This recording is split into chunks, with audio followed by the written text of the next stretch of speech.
case and was successful in getting a landmark pardon for her in 1977, which remains the first and only pardon for treason in US history. So thank you, Wayne. And I also want to point out that he's been incredibly giving of his time. Closest to your protection. or not.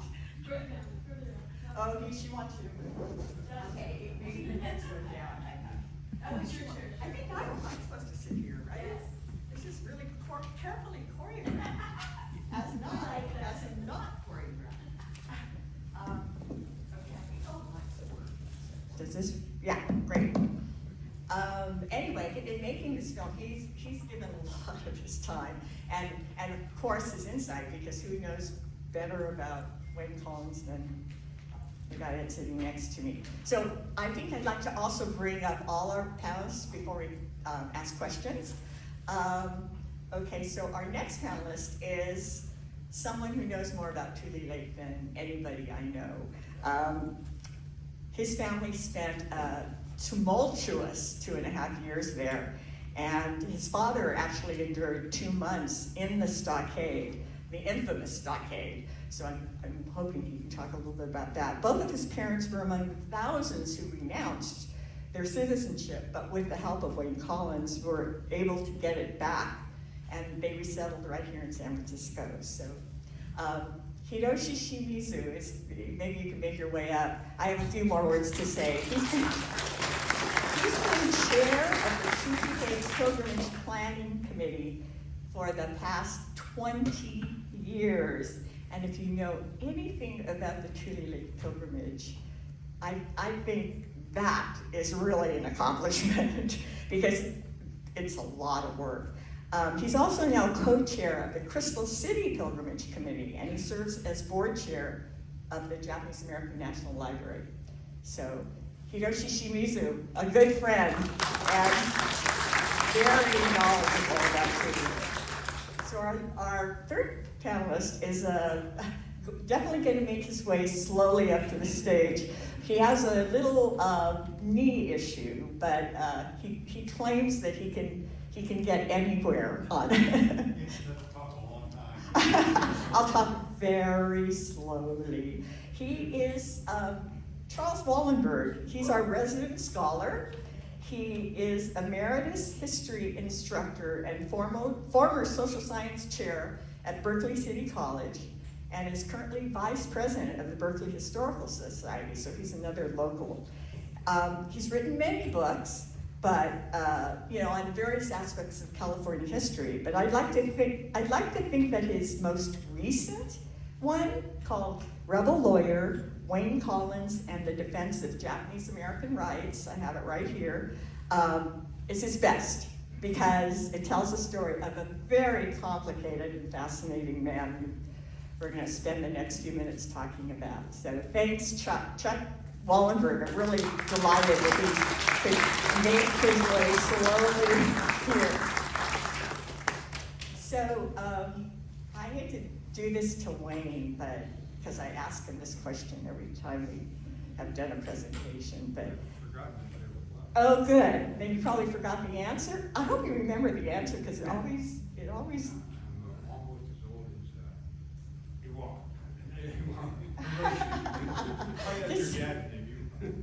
Okay. I forget a lot of stuff. Well, it's okay. So do all of us. The first time, it's funny because we were able to get these great audio recordings from a historian who, by the way, his last name is also Collins. That is so odd. Anyway, he's a historian who's written a seminal book about Tule Lake, same as Donald Collins. So he gave us all those great audio tapes of Wayne's father.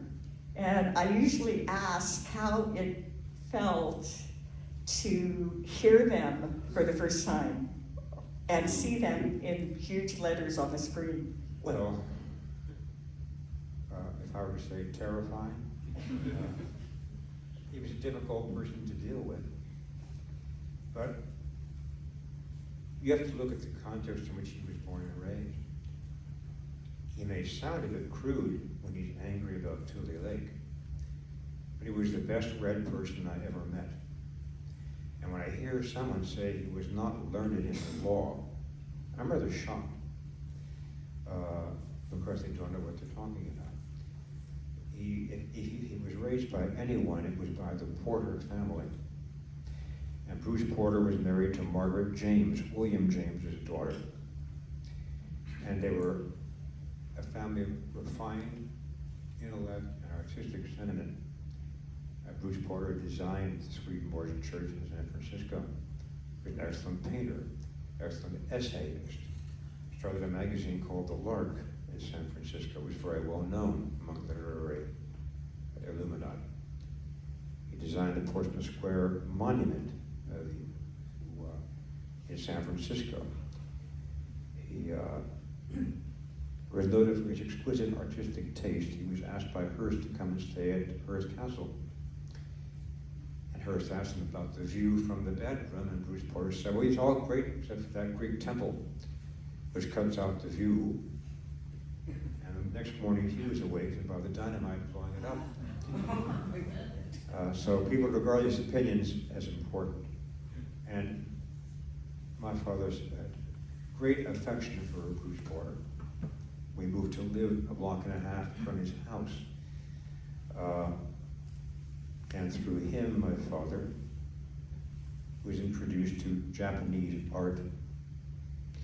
And through him, my father met Senri Nao, who was an art dealer who had a store in Chinatown. And my father became a fan, a collector of Japanese prints at that time. I found one of the first lawsuits my father was engaged in was for Mr. Nao versus Chinget, the boss of Chinatown, the landlord he hadn't paid rent to. That's a longer story, I don't want to digress. But when he was trying to serve Chinget with a restraining order, he couldn't find it. But he found Sergeant Mannion, the notorious leader of the Chinatown squad, who said, what are you doing here? So I'm trying to find Chinget. Mannion said, well, the guy you were talking to at that restaurant, right, that's Chinget. So he rushed back into serving. We're digressing, so what were you talking, what was your question? No, this is good because one of the things I always feel terrible about is the fact that there is so much more that we could have said about Wayne Collins. I mean, and we have a lot of material that didn't make it into the film. And that's my fault because I wanted to keep it brief. I wanted to keep it under 30 minutes because I think it's important that we get to the highlights of the story. And there was so much to say about Tule Lake. So anyway, this is why a panel with these people on it is so much more interesting in some ways because they have a lot more to say. And I have a lot more questions about that. And the whole issue of your father's intellect is really important. And again, I wish that we had time to talk about that in the film. But can we move on to Hiroshi and then we'll come back? I have more specific questions about that. So Hiroshi, I'm amazed that you have collected so much material about Tule Lake. And I guess I should say this because Hiroshi probably won't say it himself, but he is like the repository for, even today, people are handing him artifacts from Tule Lake. He has his own collection, and I haven't actually seen his house, but it must be like a museum of sorts. But he has done all of this really heavy-duty research, and literally, you started doing it when you were in your 50s. So it hasn't been all that long, and I'm just curious, maybe you can talk a little bit about what made you decide to become this library, Tule Lake historian, I think. Well, it was mainly because it wasn't that they didn't talk about Tule Lake, but they didn't go into details. And as I started researching, I found that especially my father, was intimately involved in the politics and the goings-on of Tule Lake, to a degree that he didn't talk about at all. And so that kept me digging in. I found a lot of that in materials that he left behind. And then also in research from the Bancroft Library. And then a couple of years ago when Sharon and I went to the National Archives in College Park, Maryland, I found even more. And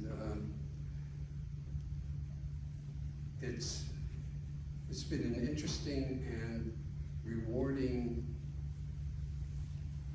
investigation, and one that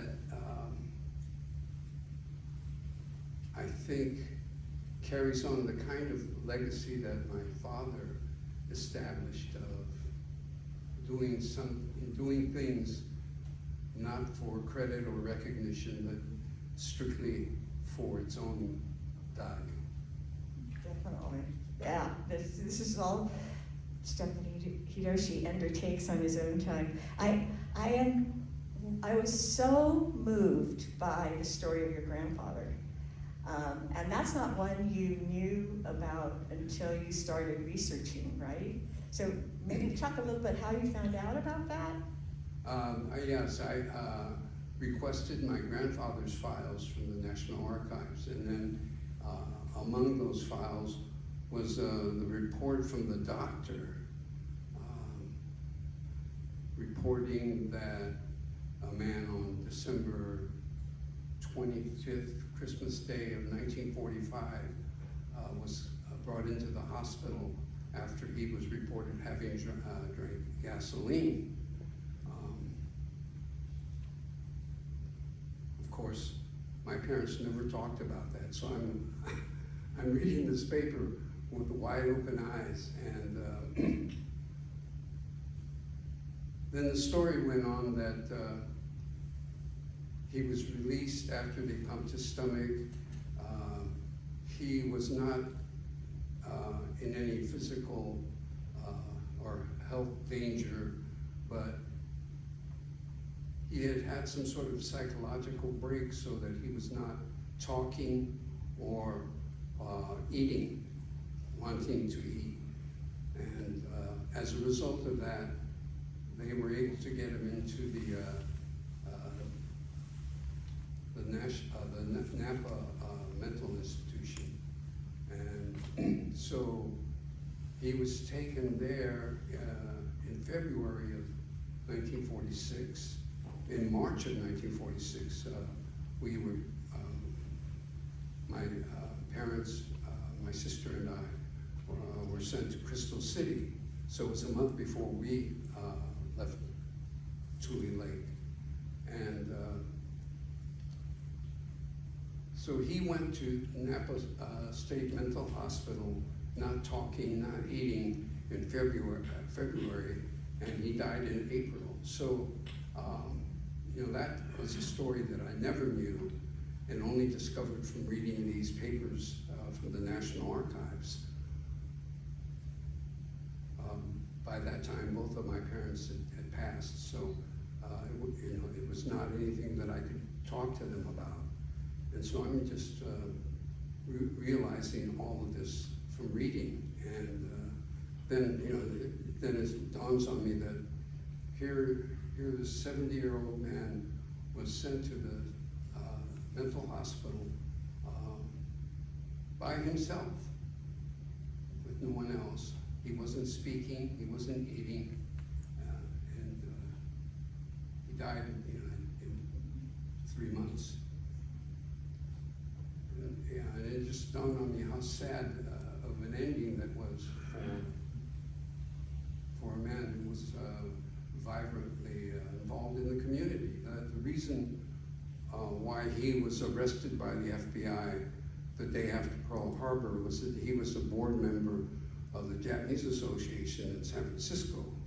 So, you know, he was involved in the community, and the Japanese Association of San Francisco was like an adjunct of the Japanese consulate. They did a lot of work for them. They were the ones, you know, this is, I think, the reason why the San Francisco Japanese Association board members were arrested after Pearl Harbor, was that in the 30s, they were distributing pamphlets that they got from the consulate defending Japan's role in fighting these wars in Asia, you know, which was, you know, certainly not a crime or anything dangerous at the time. But as soon as Pearl Harbor happened, you know, that was very subversive activity. Hiroshi's family is so fascinating. From his grandfather down, and his father really is fascinating. It's a whole other story. So let's just get a question into Chuck Wollenberg. I'm going to rely on you to explain a lot of things that we tried to explain in the film, but hopefully there are probably more details that need to be elucidated. So I actually want to ask you, first of all, is why you decided to do this book. This book is amazing because it came out at a time when, again, nobody knew who Wayne Collins was, and something obviously drew you to him.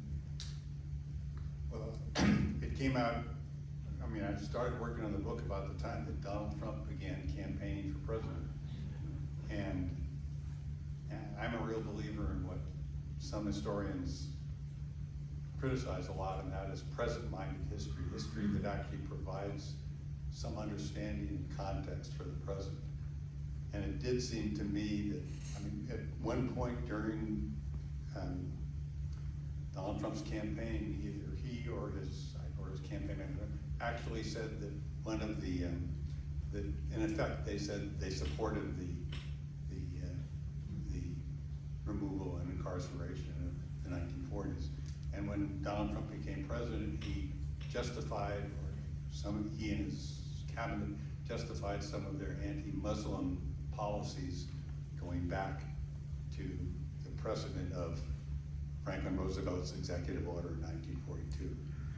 There had been a tremendous amount of really excellent history done, much of it by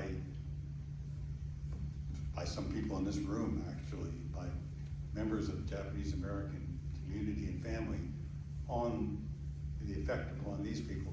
But there was this other story of the very, very few white supporters who supported this, and none was more important, none was less compromising, none was more committed than Wayne Mortimer Collins. And it's not that people like Collins, and particularly Collins, it's not that he was some kind of, white savior of Japanese people. If anything, I think his activities allowed the community to be able to organize and to begin what were very important battles that in many respects led to eventually the reparations. One thing in the film, you talk about those 10,000 or thousands and thousands of documents. In order to do that, you had to organize people from the community who would come into Collins's office after regular work hours and do so much of that clerical thing. And there were so many different ways in which Collins absolutely depended upon and helped to kind of create a Japanese American response. In order for the renunciation case to occur, there had to be something called the Tule Lake Committee. It was primarily organized by Tex Nakamura to provide the kind of support, financial support, and also human support, getting people being willing to be part of that class action suit. So it's not so much a story of of a great white savior. It's a story of somebody who's committed to the principles that the United States is supposed to be based on, and using that commitment and using his activity to stimulate so much more that was to come out of that. It's great.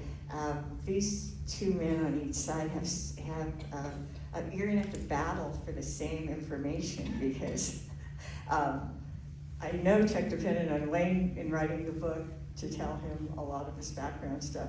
I do want to ask you though, Wayne, about Tex Nakamura because I think as, you know, I think we want to give credit where credit is due, and I think maybe you could talk a little bit about Tex's role, and actually a little bit about your closeness to Tex, you know, your own kind of.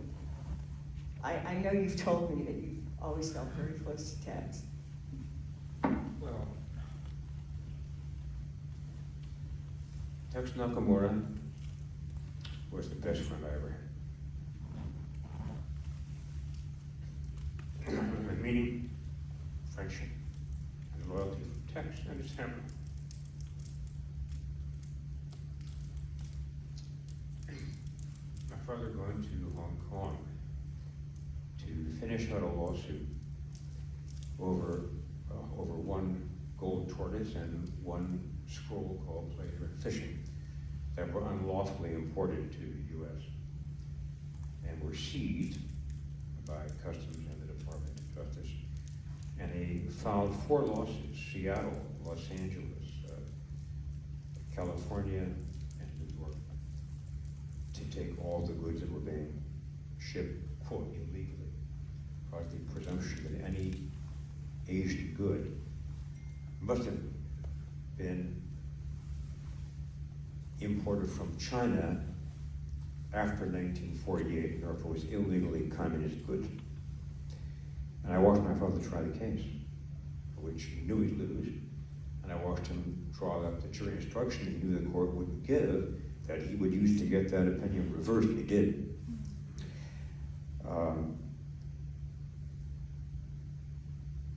Tex Nakamura. The day my father died,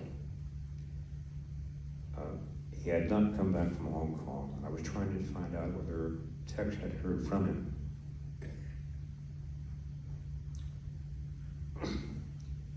He was on the phone to his son, and then I heard my father died flying out of Honolulu in a plane.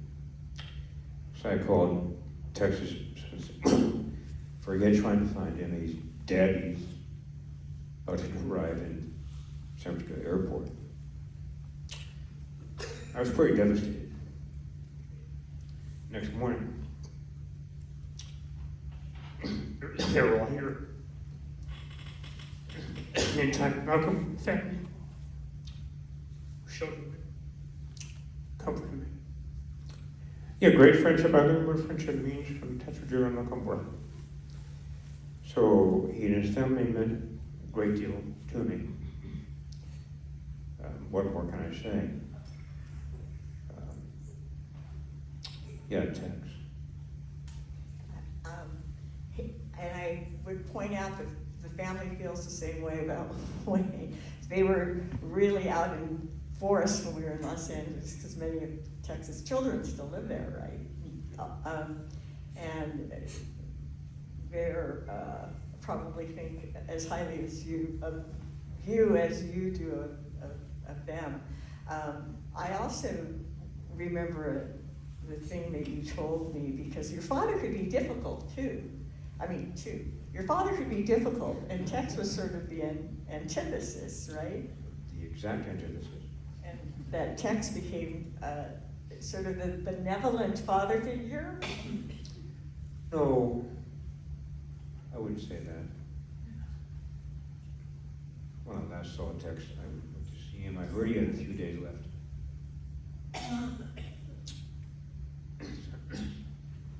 And I just said, well, I wasn't what you for a father. Instead. And he went a minute, and Tex was moved.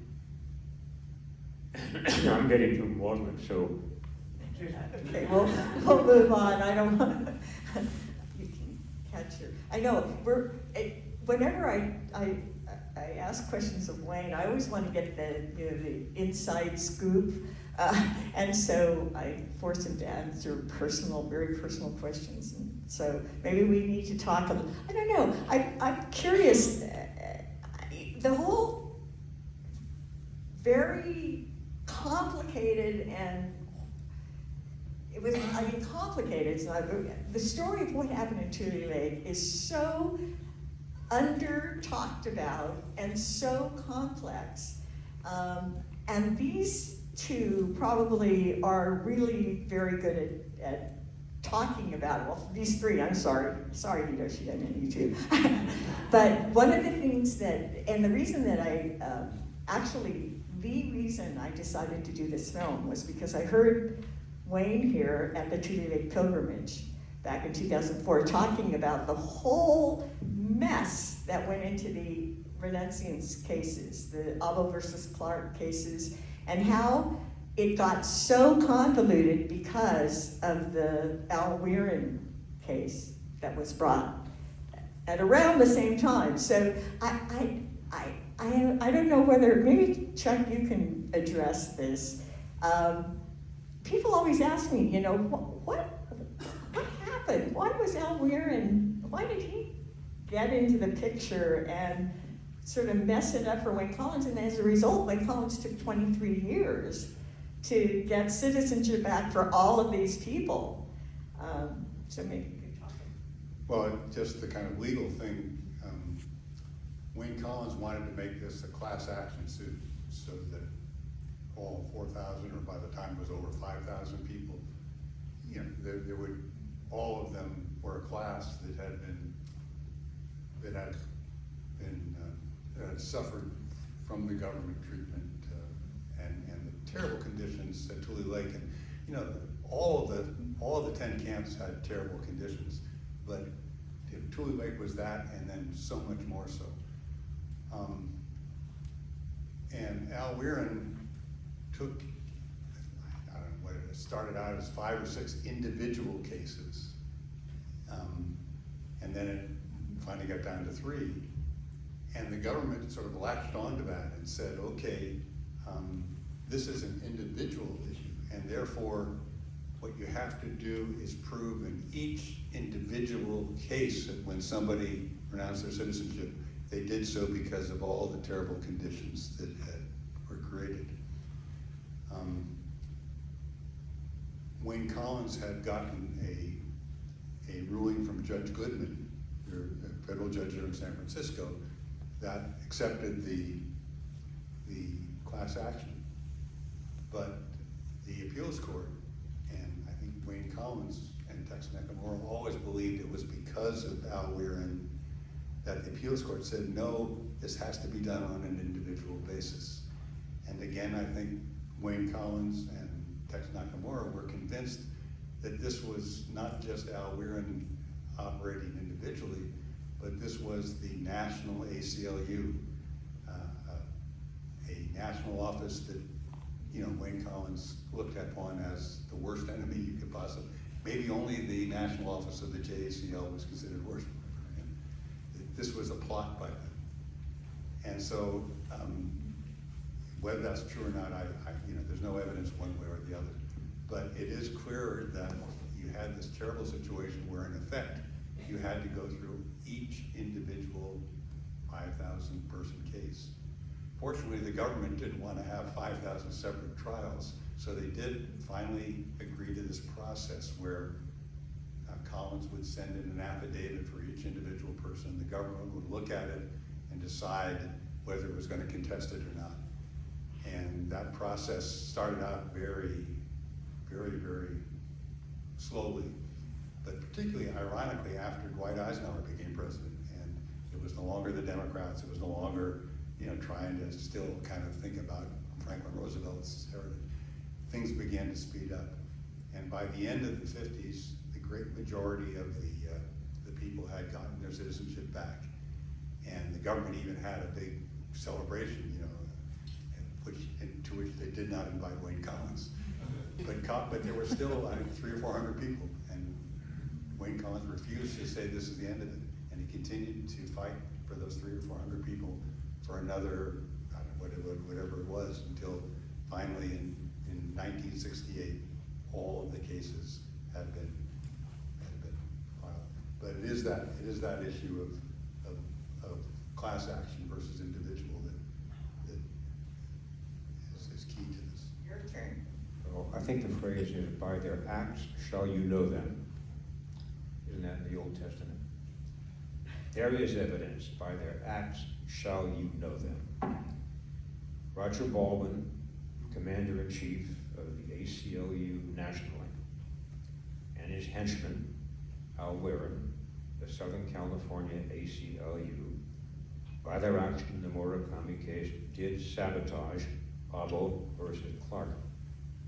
If you take 3 plaintiffs who are either certifiably mentally challenged by their experience in the camp, that is certifiably, or minors, they don't have the capacity to renounce. It's not deemed voluntary. And you take those 3 cases and you make them a test case and you get them both before the Ninth Circuit Court of Appeals, you've created a conundrum. There were 5,000 cases pending in the Federal District Court in San Francisco. The Department of Justice said they did have evidence to warrant proceeding further, and they asked for an extension to name those individuals that they knew to be disloyal. And they asked for extension after extension after extension. And after 6 to 8 months of asking for extensions, my father asked the judge to strike the entire answer of the Department of Justice, and he did, as a sham and a fraud. The Department of Justice appealed that one, and the Ninth Circuit, covering the administration in Washington, covering the criminality of its actions, decided to say, well, those individuals who were minors or had mental problems and could not validly renounce the nationality, that's fine. But the remainder have to go back for a retrial or actual proof on the issue. That led to the agreement with the Department of Justice, we'll proceed with an affidavit. Otherwise, my father was going to destroy the Department of Justice by individual trials for 5,000 people. So that's how it ended up in the posture that it ended up. But no, I don't give a free pass to Roger Baldwin, the Democratic Party, or their henchmen in the New York ACLU. They were intimately tied to the New Deal administration, ideologically, by friendships, by, as I said, by pandering, by preference. And that's what led to that schism. In part, that's what led to the Northern California ACLU becoming completely independent of and not affiliated with the National ACLU for 30 years. No, New York knew what it was doing, and there is no excuse for it. And Abraham Lincoln, that's it, Al Warren, who once been a great friend of my father, their families associated here, was the henchman for that. I can't tell you what his motivation was. I can't get inside his head. But to quote James Baldwin, as you do in your film, I don't know what the white man thinks, I can only know what his actions do. Well, that's what they did. Am I digressing again? No, that was, well, it was clear to me. I hope you guys got it. I am fascinated, and I wish that we had time to go more into the whole ACLU, national ACL versus local ACLU conflict, and the national JCL conflict with people that they were supposed to be protecting in camp, and yet really turned their back on them. But because, again, we're doing a 30-minute film, so I really want to make that point. Now, I I did interview people who knew Al Warren, and there was some, because he was extremely successful, especially after the war. And I think the accusation was made by both Collins and Bessig that he was kind of in it for the money. Could we say that? Oh, I could say it, I guess. You can't say it. But he made a lot of money off these Japanese American cases. Now he also was successful in the Heart Mountain Resistance cases. So he did do work on behalf of Japanese Americans in other areas. But he also said in a public statement many years later that he owed his wealth to the Japanese American community for the work he'd done for them. If that isn't a monetary motive, I don't know what is. He said it himself. Yeah. Hiroshi has an interesting. To me, the crux of the matter is that Wayne Collins's case indicted the government. His case said that from the very first, from the forced, the so-called forced removal to the WRA camps, and then for the renunciants, their transfer to Tule Lake, every step along that way, including the so-called loyalty questionnaire, was against the Constitution. Every step. So that was the reason why the government was to blame for the renunciation. So, when the first step was wrong and the second step was wrong, every step was wrong. And he blamed the government. Al Warren's case turned that around and put it on the prisoners. Community duress is what he called it. They had to prove, each one had to prove that it was, that they were coerced or harassed into renouncing, not of their free will, but by some others in the community, not the government. So I think in that sense, the ACLU was aiding the government to take the pressure off of them.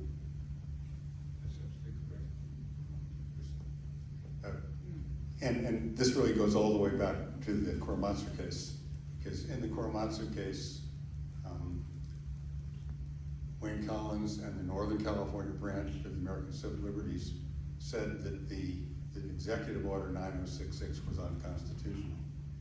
The ACLU, the national office of the ACLU and the national office of the JACL didn't want to go that far. And they ended up when the Korematsu case finally went to the Supreme Court, they ended up supporting what was then called the Endo case, which was of a woman who was saying that once I've been removed, you can't keep me in camps. And that was and so it starts out by there that the ACLU said, we're not going to challenge President Roosevelt's executive order.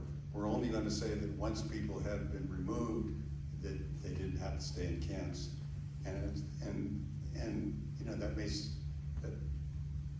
that may seem from this point of view now to be unimportant, but it gets back to the basic constitutionality, the basic issues that go beyond just the specific incident of people of Japanese descent, but what the powers of the president really are. I mean, there's probably, there may be no president in American history who was more popular than Franklin Roosevelt.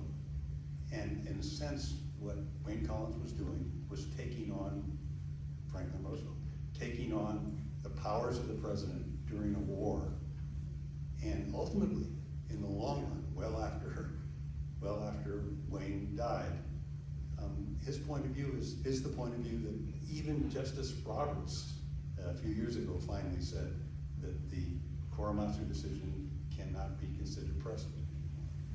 So, I mean, there's a real sense in which he was, the same argument that Wayne Collins was making in 1942 in his first legal brief in the Korematsu case was the argument that he stuck with the whole time in all these other cases.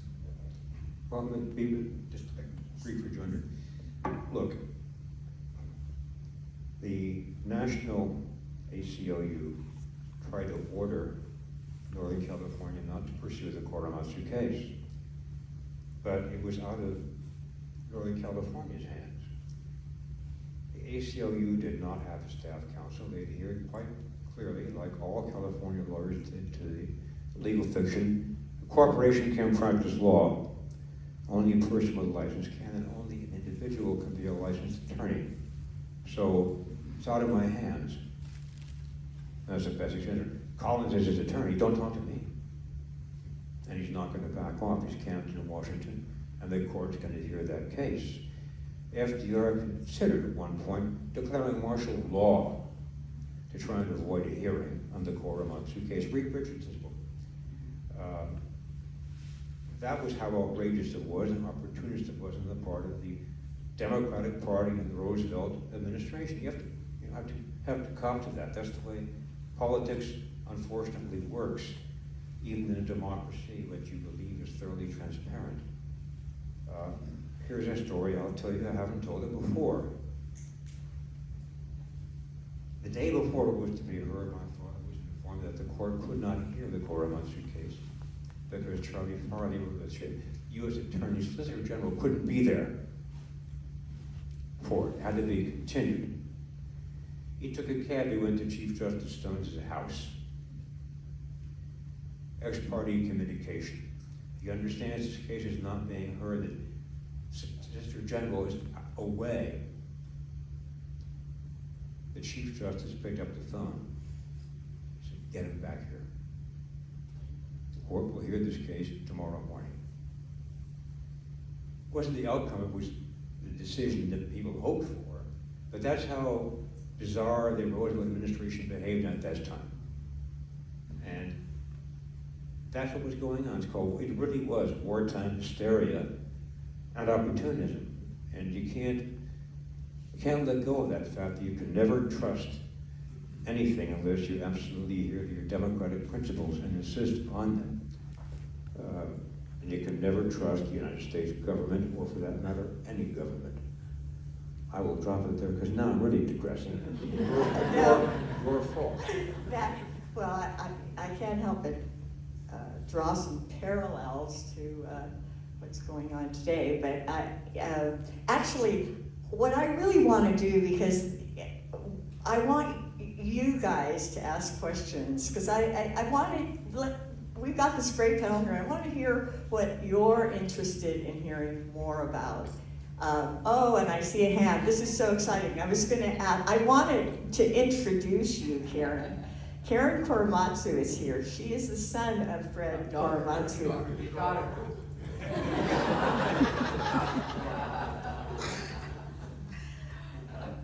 Sorry, Karen. No, that's okay. Now, look, thank you, Sharon. It was a great film. Yeah, thank you. Just a couple of things that I want you to know in talking about Mr. Bessick. So we're talking about the ACLU. They threatened Mr. Bessick with ouster from the ACLU. And Mr. Bessick was very determined, because the ACLU's policy at that time was, we don't take, cases. We don't try cases. It's more of a kind of amicus briefs. And then, of course, as Wayne said, Mr. Bessick wasn't really a practicing attorney, so he got Wayne Collins to take over my father's case and kind of push it up the ladder, so to speak. And so that's what he did. I just want to be clear on Endo. That was a habeas corpus case, and she was the only woman who refused to back down. They tried to get her to not continue fighting her case, but she wanted to be, she wanted her day in court. And the reason I bring this up also because this December 18th, 80 years ago, is the anniversary of both Endo and Korematsu. So it's the government knew that the Supreme Court was going to make their decision, and so the military said, "Oh, well, next year, because this is December, we're going to close the camps." So that's why Endo's case is kind of moot. But, you know, to her credit, really, she was instrumental in getting these camps closed. I think that's really what's important and why we're trying to also have her be honored with the Presidential Medal of Freedom. My father, Gordon, and Mann have been, but we felt like Endo, Mitsui Endo should be as well. So we hope maybe, you know, kind of next year. But then in Trump versus Hawaii, that was when Chief Justice Roberts referred to my father's case. And he said it was overturned in the court of history. In law, we call that dicta. That was his opinion. Whether or not, you know, this is kind of the discussion, whether or not it could be used as a precedent, we don't know. It'd take another kind of disastrous Supreme Court case. But, you know, stay tuned, because the way the Supreme Court is going, you know, you never know what's going to happen. Thank you, Karen. I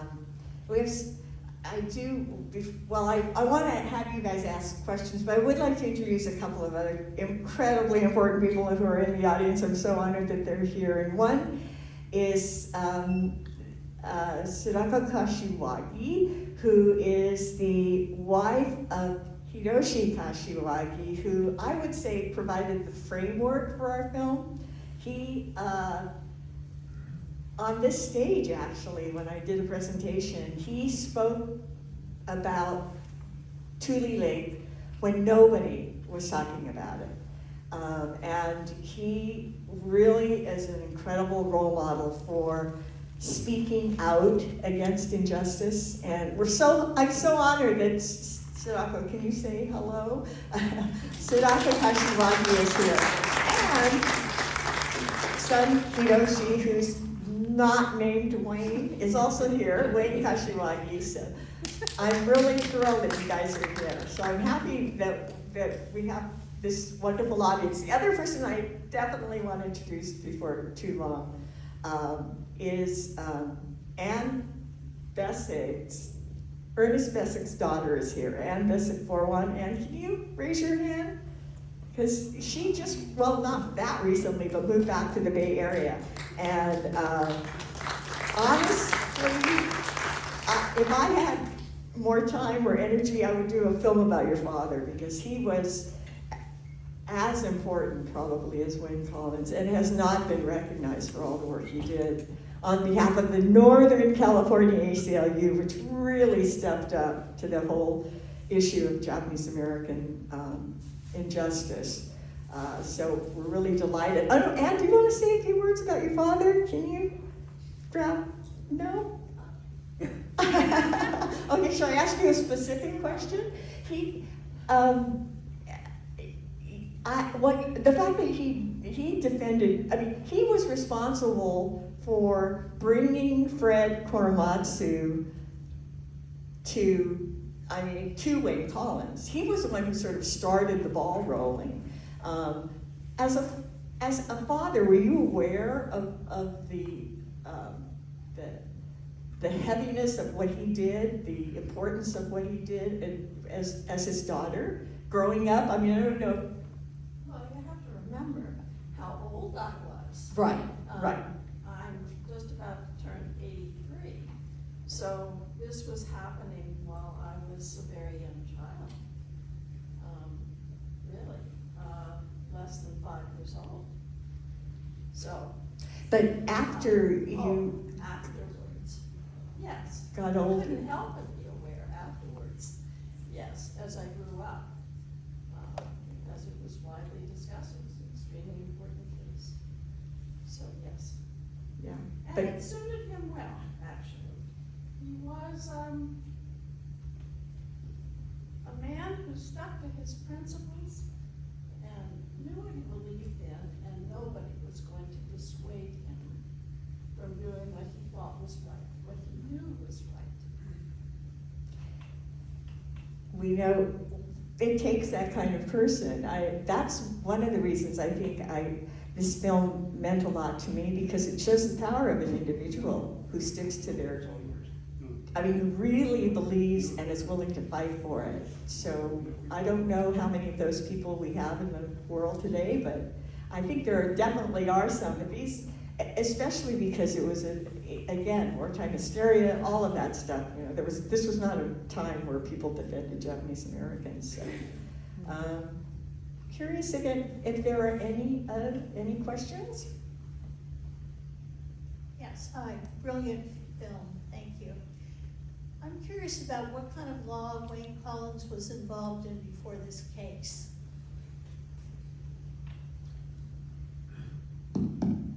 Well, he was just an ordinary lawyer. As I said, one of his first clients was Senri Nao, the art dealer, and the father of Chiyo Wada, was married to Yori Wada, who became the first Japanese American regent, University of California. Yori was in the 442nd, spoke Japanese fluently because he went to the Monterey Language School. That's where he learned it, oddly enough. My father's practice beginning in 1927, hung out a shingle and waited for cases to come in. He had a good friend named Nam Hall, who was the first Western-style druggist in Chinatown, who was a friend of my uncle. And through Nam Hall, my father met associated sort of people who were running a winery up in Cloverdale, so my father became involved in the winery, and they began bottling sparkling Burgundy, they called it. We call it Ripple now. But that was very successful. So the friends collapsed and bickered, and that was the end of that. But down the street from the winery were a large Italian family, and they were looking for a lawyer, and Nam Hall said, well, call this guy, Wayne Collins. So my father became an attorney for the budding mafia in San Francisco.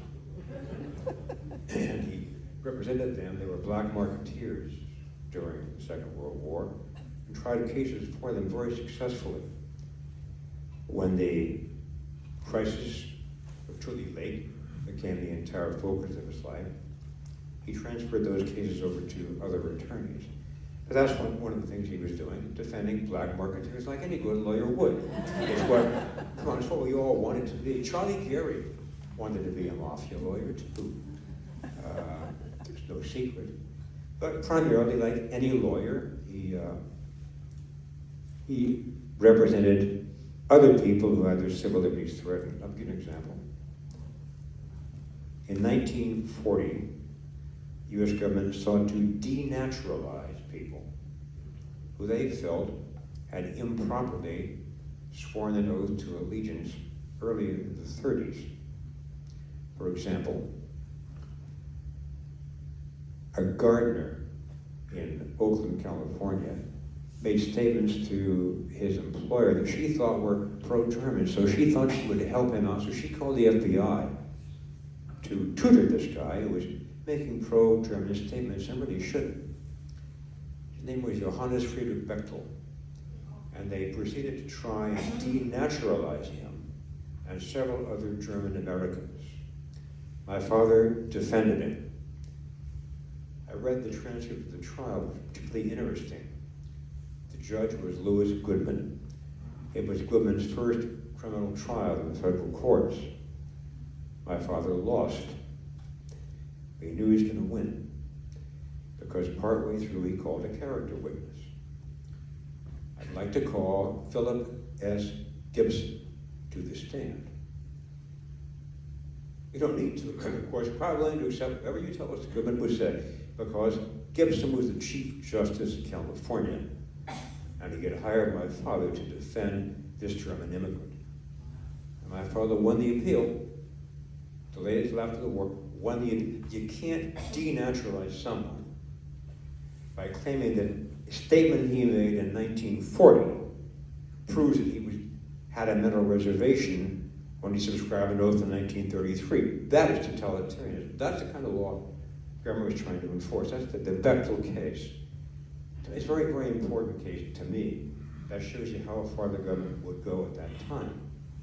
But the idea that he subpoenaed Phil Gibson, the Chief Justice, I didn't tell the court that my father was being paid by Phil Gibson and was hired by the Chief Justice to represent this German immigrant. So that's the kind of cases he had. Other cases like the murder cases, any case you can think of. Long history, a lot of cases, some interesting, mostly uninteresting because the practice of law is a humdrum and not very glorious affair. There you have it. I remember asking Wayne early on that, because the question always occurred to me, how was he able to defend all these Japanese work for 22 years and for Korematsu and Iwatoguri, and you represent some of them without getting paid. I mean, not all of them, but some of them without getting paid, and he always points to the winery, the mafia connection, which I guess we should all. Good mafia. Good mafia, yeah. San Francisco. Because that is a question that's often asked. How did he make how did he get paid? He was doing all this pro bono work. So The Defense Committee raised a lot of money. that's right, they did. That's In why they fact, had an office in Los Angeles that Texas Nakamura ran. they did require, I don't know, they did require people who entered the lawsuit, the Abo versus Clark, to pay a nominal amount. It was like, at first it was $300 per person. $100 And then it went, and then a lot of people couldn't pay it. They were in camp. They didn't have the money to pay it. So The other person that ran that office with Texas Nakamura was Toraichi Kono. that's right. Kono was Charlie Chaplin's manager. And yes, it was. And through Kono, who had worked in a store in Seattle, he got the referral for the Iwatoguri Dakino case. Kono and Iva's father had worked in the same store before World War I. That was the content. So There's another fascinating story. It's very convoluted, but Toriichi Kono was accused of being a spy. he wasn't. We have it from the horse's mouth there. He was not. He was accused of being a spy. He was arrested briefly, and then they let him go because. Why did they let him go? Because I don't think they could find enough proof. Anyway, he was Charlie Chaplin's assistant, and then they had a falling out. But he led a fascinating life and was very helpful to Wayne Collins after the war. I think they're doing a play about him in New York. I mean, he's that interesting a personality as well. But I do want to sort of move on. I don't know, are there any? One more question? Please. Mr. Collins, thank you for your father, because he helped both my husband and my family way back then. And Sharon, terrific film, really very moving. Each of you come with a different perspective, and I guess my question is, what do you want the audience to take away after seeing this film, both from the filmmaker's point of view and then the three of you? Well, I guess I have to answer that because I don't think they had a lot of say in what we did in the film. Although I have to say, Hiroshi was a huge help in terms of doing the research for this film.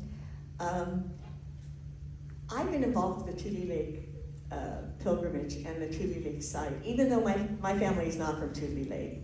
And I always really relish the idea of resistance because I think we don't talk about it enough as a community. At least we didn't at one point. So I wanted to talk about the notion of resistance because there's so many people that go into the whole idea of Japanese went so quietly, it was gaman and shigataganai and we had to all go, but there was not a lot of talk about those who resisted. So that's why Tule Lake has always interested me. But what became apparent was that Tule Lake was a source of incredible internal conflict and that it wasn't all good guys at Tule Lake. It was a lot of internal struggle within the community that I think needs to be told. I think all of those stories, the good stuff and the bad stuff has to be told, and I hope that people come away with it knowing that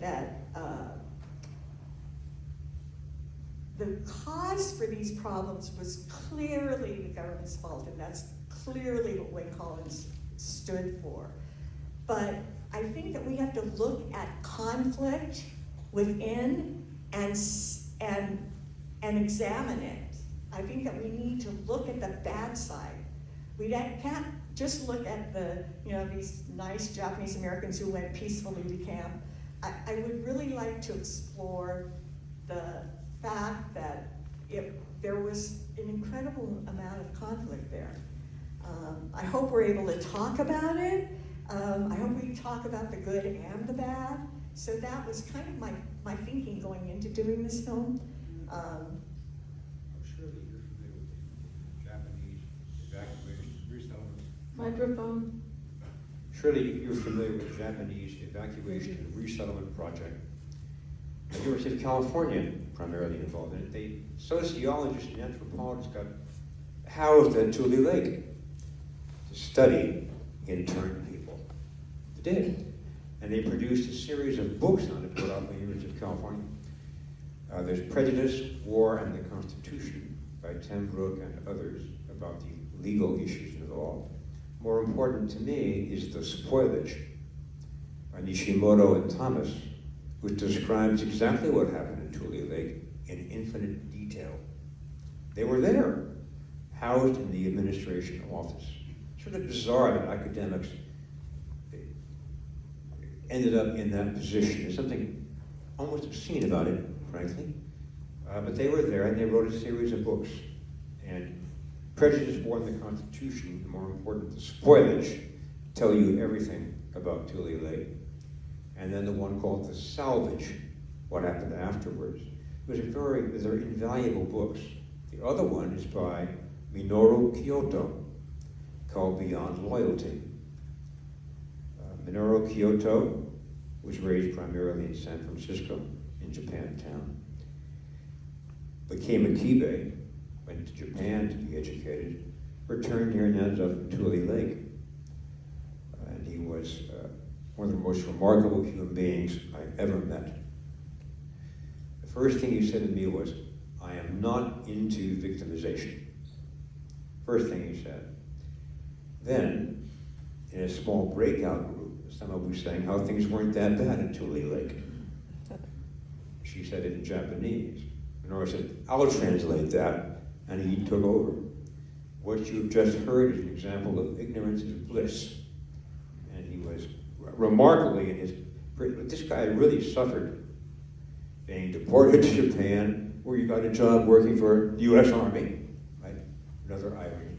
Returned here and taught Kendo and Buddhist studies at the University of Wisconsin. It's one of the great books taking place mostly in San Francisco in the 20s and 30s. It tells you a great deal. Lastly, the Endo case.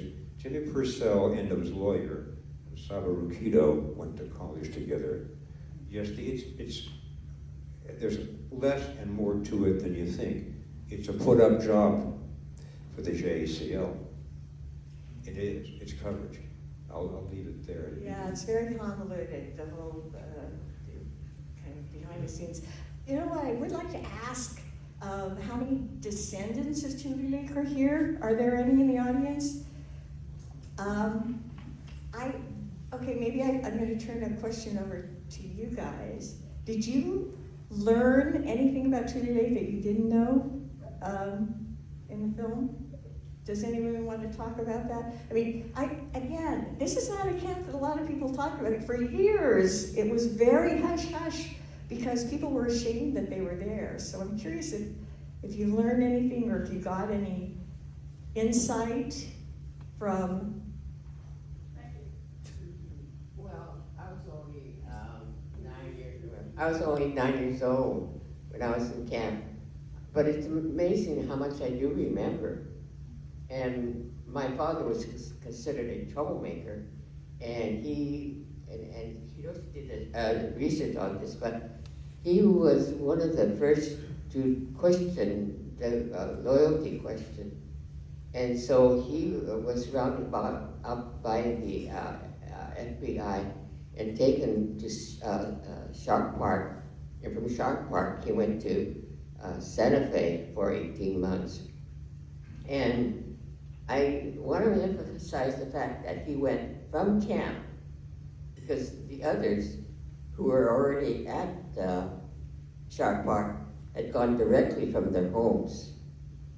And, but I learn, every time I come to one of these, I learn something new. So thank you very much. And I every time I get a chance, I say this: we owe Wayne Collins a huge debt. Our community really does. Thank you. Thank you. San Francisco librarian here as well. Anybody else, any other descendants that want to talk a little bit about their knowledge or lack of? This may be a bit of a tangent, but I'm working on a biography of John Shelley. And you know the story of his connection with all this. Well, he was a state senator in 1942. And the question of relocation came to the state senate in some form or other. And he was the only member of the Senate to vote against it, one vote out of 40. When they asked him why, he said it was the right thing to do. There was an incident several years later when somebody was released from one of the relocation centers and brought back. He helped to enable that man to find a job where he was needed. But then at the 1943, I think it was, when there was a motion introduced in the state legislature to prevent Japanese from coming back to California. And in that case, Shelley went off to a nearby veterans hospital and found some Nisei soldiers who had been severely wounded, lost an arm and leg, that sort of thing, brought them back to the Senate and introduced them. And that resolution was never brought to the Senate at all. I just wondered if you knew anything else about Shelley's role in all of this. And just, there will be time outside after this to talk to as well, so.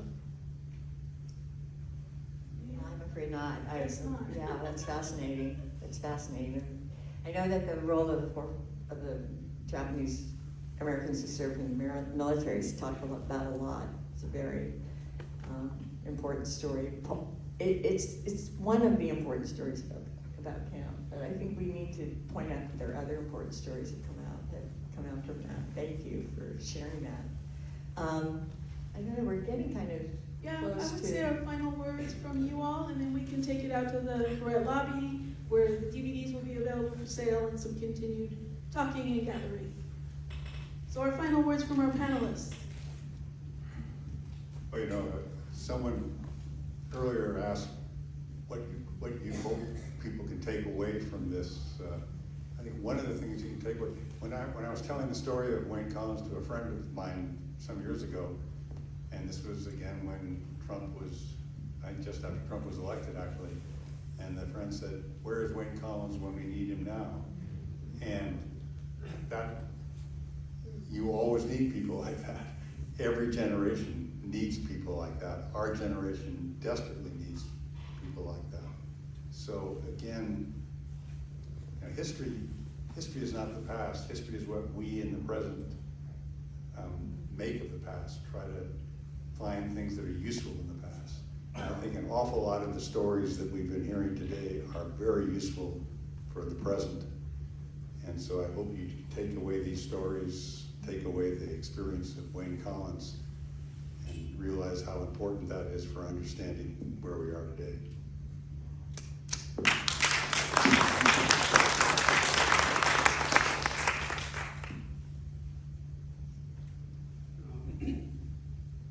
My feeling is that what should be taken away from the film is Wayne Collins' seething anger and how that fueled his activities for 20 years. And the best example of that is when there were about 400 of us at Tule Lake that had been refused resettlement in America and had been tabbed for deportation, and then Wayne Collins' lawsuit prevented that, and we were sent to Crystal City. That's what brought Wayne Collins and Tex Nakamura to Crystal City. And through all of this, it was the anger at what the government was doing that was fueling his activity. But, at the same time, he was really rational and under control. And then at Crystal City, he discovers that the government had kidnapped Japanese from South America and had incarcerated them at Crystal City. So then his anger stepped up another level, and he prevented their deportation. And for many of the families, he's the one that sponsored their return to California. So I think it's just keeping in mind how you could get angry, but you could control it, and he was supreme in doing that.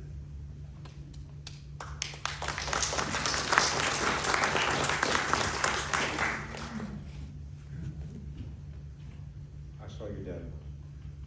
saw your dad refereeing a kendo match. His father was a great kendo artist, right? He also the editor of the Okabei Mainichi, a Japanese language daily in San Francisco, in competition with the Nichi Times, whose editor's daughter I went to school with, but that's another story. There was a vibrant Japanese-American community here prior to World War II. People forget that and don't realize that, which your father was an important part. My father was the a group spokesman for the Japanese at Crystal City, and so he worked intimately with Wayne Collins. And that's another thing that I don't ever remember him calling out the name Wayne Collins. And we never discussed that. But then in the last couple of years, I read these large files of letters between Collins and my dad. And I was amazed at how much there was between them. So I'm going to let you say a few words, Wayne, but I am curious what your reaction to the attention that your father's getting today. Yes. Well, we're doing some closing statements, so I guess we want to make it. Well, I suppose he would feel grateful, but I think being asked to show gratitude is something utterly foreign to him. Yes, he was a tired, old, bitter man when he died. A year before he died, his total earnings were $2,000. He lived in an alleyway off of Farrell Street up in an apartment house. But I think he'd be appreciative, but that people learn the lesson that you have to use the old ACLU slogan, doesn't sound quite right today. Eternal vigilance is the price of liberty. And the cover of the ACLU News pictured the Minutemen carrying the drum and the gun. That's how you defend your liberty. You never trust a government to do it for you. That sounds really right-wing today, but it's not inconsistent, with protection of the constitutional rights of every American. I'll leave it at that. Thank you. And I would close, thanks for this great panel. I would close with what Chuck was alluding to in terms of what's happening today. And the fact that this Executive Order 9066 was an executive order, and if you think about what the power of the presidency has today, by executive order, you can imprison 120,000 people. So I just want to reiterate that we really have to be vigilant, aware, and hopefully, Richie Wayland said it really well when she said, the Constitution isn't worth much unless it's invigorated by a citizenship that fights for what it stands for. So that's, I hope, a nice close. And I want to thank these guys. They really help give more to the whole Lincoln story than I could have ever done before. And thank you all for coming. And thanks again to the library for hosting us. And thank you, Sharon, and thank you again for all you coming today. We really appreciate that. Meet us out in the lobby. Please make your way there now, and we'll have some more time with our panelists and the DVDs for sale.